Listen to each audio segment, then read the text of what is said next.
大家好，欢迎来到快乐手工。我呢有一个朋友哈，我认识他的时候呢，我们还很年轻，认识也很多年了。今年呢，他已经是第2次做手术了，而且情况不是很好哈。所以今天呢，我想做一顶帽子送给他。帽子呢有3张图纸，需要的朋友啊可以截屏，根据图纸上的数据呢都能画出来。和朋友们说一下哈，这2张呢是1/2的图纸。这张啊是1/4的图纸，红色的这个线段呢是对折线。咱们今天的帽子呢是单层的，所以材料呢我们剪3份就可以了哈。这2份材料呢就是1/2的图纸材料，那这份呢就是1/4的图纸。首先呢，我们来收帽子的褶子。这块材料的2个褶子呢在中心线上，然后这儿的距离呢4.5厘米，然后这个褶子的宽度呢8厘米，然后间隔3.5厘米，再收一个6.5厘米宽的褶子。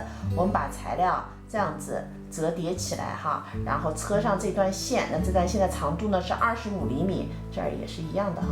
我们再来看帽顶的褶子，那褶子呢在这个4个缺口的位置，我们收褶子。深度呢是4厘米，然后这儿是2.5厘米，褶子的尾部呢是1.5厘米。这4个褶子收好以后啊，我们把这个材料对折，然后把这段小弧线呢也给车上。车好以后呢，把褶子啊往下压，高温熨烫一下。那帽顶的褶子呢也需要熨烫。接下来呢，我们来剪一根包边带，包边带的宽度啊是3.5厘米。我们把帽顶的这条弧线毛边呢给包上。然后这个大的材料哈，这2边的弧线包上。接下来呢，我们拿出这块材料，和大家说一下哈，咱们这个平一点的这条边呢是连帽顶的，我们把这个材料对折，然后车上这条短边，然后把其中一个缝缝剪掉0.5，那另一个缝缝呢折叠过来，包住我们刚才剪掉的毛边，割平以后车条线。接下来呢，把弧度大的这条边折叠2次，每次呢是5毫米，熨烫一下。那咱一圈呢都是要这样子熨烫的。熨烫好以后呢，找到这块材料的中心线哈，咱们还有拿出这块材料也是一样，中心线，咱把它对齐，这面和这面相对，然后包下来，包住毛边哈。我们整个车一圈，那车一圈车到这儿的时候哈。那这块材料就是自己车了。这一圈呢车好了，再来大家交代一下哈，在这个位置的时候，它们就分叉了哈。然后这儿呢就是自己再包了一个边。